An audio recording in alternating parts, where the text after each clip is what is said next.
Good morning. मैं शमशाद आलम, आपका स्वागत है न्यूज़ टॉपर में। आज देश विदेश के बारे में कुछ थोड़ी सी हम यहाँ के विधायक रह चुके बिजुल सिंह के सुपुत्र हैं मैनेजर सिंह, उनसे कुछ हम व्यू लेना चाहेंगे कि आज दिल्ली विधानसभा चुनाव का परिणाम घोषित हुआ। दिल्ली में बुरी तरीक़े से आम आदमी पार्टी की हार हुई और वहाँ भाजपा चुनाव जीत गई। तो इस चुनाव को जिताने में अहम भूमिका जो है दिल्ली की जनता की रही। दिल्ली की जनता ने आखिर क्यों वोट दे दिया भाजपा को।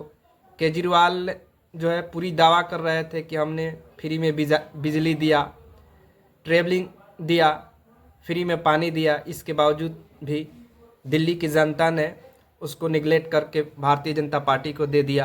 स्कूल बनवा दिया, कॉलेज बना दिया, फ्री ट्रेवलिंग दे दिया, फ्री में पानी और फ्री में जो है लाइट दे दिए।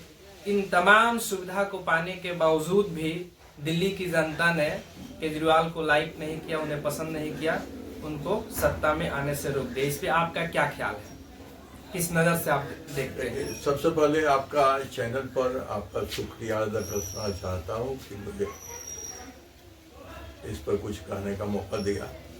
सबसे पहले बात है कि आप केजरीवाल के दिल्ली इलेक्शन के बारे में जानना चाहते हैं, तो केजरीवाल किसी चीज़ के बारे में जानने के लिए और चुनाव जीता है, उसका रिजल्ट आया है, उसको मीडिया ग्रुप में सभी चैनलों पर करीब मंथन जारी है।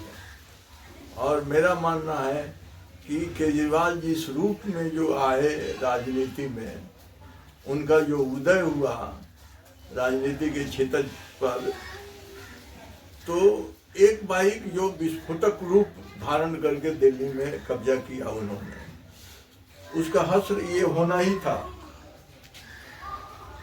जहाँ जहाँ जो है आज जो राजनीतिक जितनी विपक्ष की पार्टियां हैं, उसमें चुनाव से अलग हट के उनकी जो स्थिति है और देश की जो आज की राजनीतिक स्थिति है, ऐसा कभी नहीं था पहले।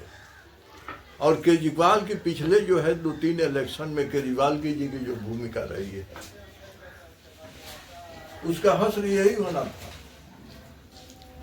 चुनाव से पहले केजरीवाल का कहना कि हम अकेले लड़ेंगे, और तो कोई बड़ा आदमी जो है गठबंधन में आप है या नहीं है, उसमें सक्रिय भूमिका इन लोगों की जो है, केवल केजरीवाल का ही दोष नहीं है। उसमें बहुत सारे क्षेत्रीय दल है, उसमें ममता बनर्जी का भी वही हाल है, आपके बहुत से लोग हैं उसमें। अपने के जिस तरह से इंडिया गठबंधन बना, जिस रूप में नीतीश कुमार का योगदान रहा, आज जो स्थिति है, तो उसका असर तो राजनीति पर पड़ना ही है देश के पैमाने पर। उसका हश्र यही होना था। अच्छा, एक बात और हम जानना चाहेंगे कि दिल्ली की जनता को केजरीवाल ने बहुत सारी सुविधाएं दिए, जैसे हम उसका जिक्र कर चुके हैं कि बिजली दिए, फ्री में पानी दिए, फ्री में महिलाओं के लिए आने जाने का ट्रेवलिंग फ्री में दिए। इसके बावजूद भी दिल्ली की जनता उनको लाइक नहीं किया। इसमें क्या सी कारण हो सकती है? धार्मिकता हो सकती है, धार्मिक विचारधारा हो सकती है, या केजरीवाल से जो है उनकी जो है केजरीवाल के अंदर एक घमंड आ गया था, उस घमंड को तोड़ने के लिए दिल्ली की जनता ने ये सबक उनको सिखलाई है, या विचारधारा में पढ़ करके दिल्ली की जनता जो है अपने पैर में कुल्हाड़ी मारी है, यानी कि जो सरकार आपको सुविधा दे रही थी उस सरकार को आपने बाहर कर दिया। इस पे आप क्या कहना चाहेंगे? देखिए, दिल्ली की जनता हर आदमी के लिए, जीवन यापन के लिए, हर जो बेरोजगार है, चाहे ऐसे परिवार चलाता है, आम आदमी के लिए 3 सुविधाएं, सबको भोजन चाहिए, सबको सुविधा चाहिए। तो केजरीवाल ने जो भी किया, और उसके अलग हट के जो बीजेपी के द्वारा जो भी जो है दिल्ली दंगा का सवाल हो, चाहे और मुद्दे सामाजिक से जुड़े हुए जो जनता उठ रही थी, उस पर केजरीवाल नकारात्मक रूप रहा केजरीवाल का दिल्ली में। तो इनका कि जनता जो है एक बाइक जिस तरह से आपको बैठाया, तो आपका इतिहास का भी मूल्यांकन जनता करती है। उसमें केजरीवाल जो है फेल्योर है।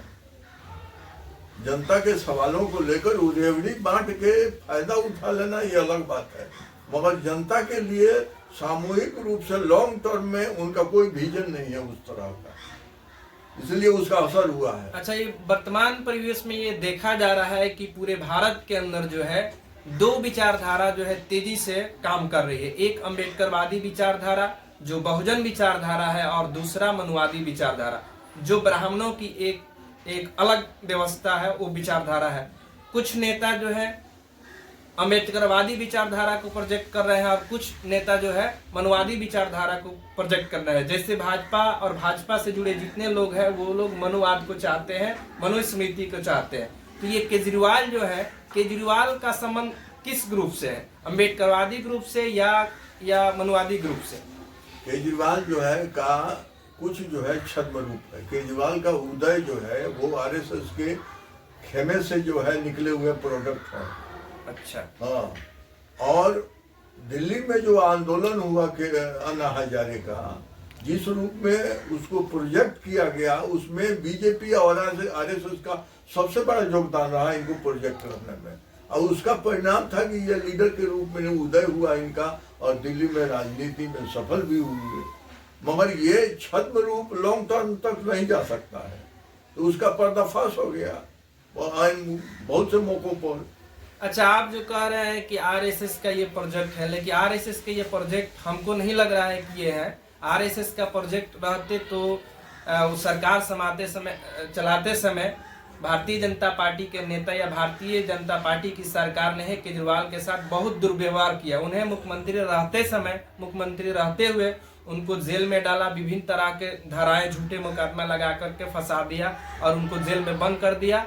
और चुनाव के पहले जो है केजरीवाल के खिलाफ एक दुष्प्रचार चलाया गया, जिसमें जो है भारतीय जनता पार्टी के लोग मौजूद थे और कांग्रेस और जो है आरएसएस के कार्यकर्ता मौजूद थे, और भारत के जो मनुवादी मीडिया है, गोदी मीडिया है, वो भी सारे लोग मिल करके ये प्रोपेगेंडा चलाया कि जो है केजरीवाल जो है ये कहते भ्रष्टाचारी है, उसकी थी में शराब बिक गया, यहाँ घोटाला हुआ, वहाँ घोटाला हुआ। तो अगर ये आरएसएस से निकले हुए आदमी है तो फिर वो कैसे भाजपा के लोग जो है उसके साथ जो है गलत व्यवहार किए? देखिए, देखने का अपना नजरिया है।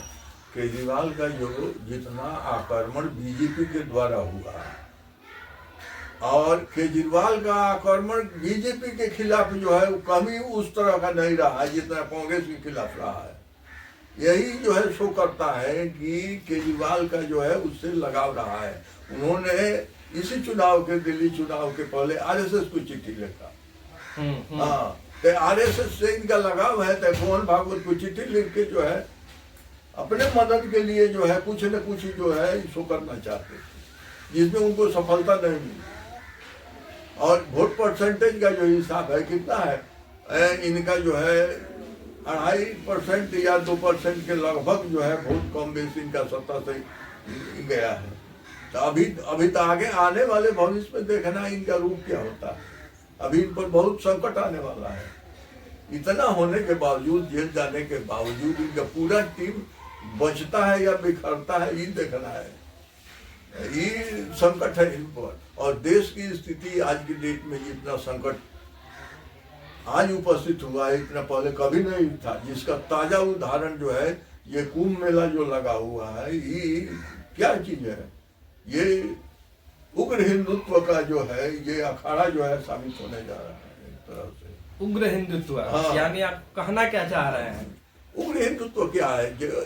अभी जो जिस रूप में आजादी के लड़ाई में आरएसएस का कोई योगदान नहीं था, संयोग से मोदी जी जब सत्ता में आए तो ये विस्फोटक रूप ले लिया। इस पर लगाम लगाना अभी जो है कि जो पॉलिटिकल सिचुएशन है हिंदुस्तान की, कोई भी पॉलिटिकल पार्टी सिवाय कांग्रेस को छोड़ के, हम लेफ्ट के हैं मगर ईमानदारी से हम स्वीकारते हैं, लेफ्ट पार्टियों भी हिंदुस्तान को कंट्रोल करने में अक्षम है। जब तक सामूहिक नेतृत्व नहीं डेवलप होगा, सभी लोग मिलकर उसके खिलाफ नहीं लड़ेंगे, तो हिंदुस्तान तो ये बर्बाद कर देगा। फिर से जो है गुलाम होने की प्रक्रिया जो है शुरू करने जा रहा है। अंग्रेजों के जो गुलामी के दौर से हिंदुस्तान निकला है, उस रूप में ये नए जो सब चीज सेटअप करेगा, नया जमींदारी कायम करेगा, सब चीज, और जो भी संविधान के तहत सुविधा मिली हुई है आम आदमी के, ये सब खत्म करेगा। इसलिए संकट देश पर भी है और आम गरीब जनता पर सबसे ज्यादा है। इसको हिंदुत्व के आड़ में आम गरीब जनता इसको समझ नहीं पा रही और नशा चढ़ा हुआ है हिंदुत्व का। मार्केटिंग जो हुआ है कुंभ का, इसमें अरबों खरबों का व्यापार जो है नशा का हुआ है सबसे ज्यादा। ये मार्केटिंग कौन किया है? मार्केटिंग ये सरकार करवा रही है, कर रही है। उसमें एक से एक अभी जो है जितना अभी हिंदुस्तान का, इसका पहले कभी था, ये कॉर्पोरेट जगत जो है, ये जो है पूरे राजनीति को जो है हैंडल कर रहा है। वो चाहेगा जो होगा सो होगा। दिल्ली में वही हुआ। अब देखिए आने वाले समय में जो है क्या होता है, इसी के ऊपर केजरीवाल का भी भविष्य निर्भर है और केजरीवाल के अपने कर्म का फल जो है इनको मिला है। चलिए, शुक्रिया। तो आपने आए और थोड़ी सी समय दिए हमारे चैनल के लिए। इसी तरीके से आप इंटरव्यू और बेबाक अंदाज में, बेखौफ जुबान में अगर यदि आप सरकार के पक्ष और विपक्ष के बारे में बात करना चाहते हैं या सुनना चाहते हैं, तो हमारे वीडियो को लाइक कीजिए, सब्सक्राइब कीजिए और बेल आइकन को दबा दीजिए ताकि हमारी आने वाली वीडियो की नोटिफिकेशन सबसे पहले आपको पहुंचे। जय मूल निवासी, धन्यवाद।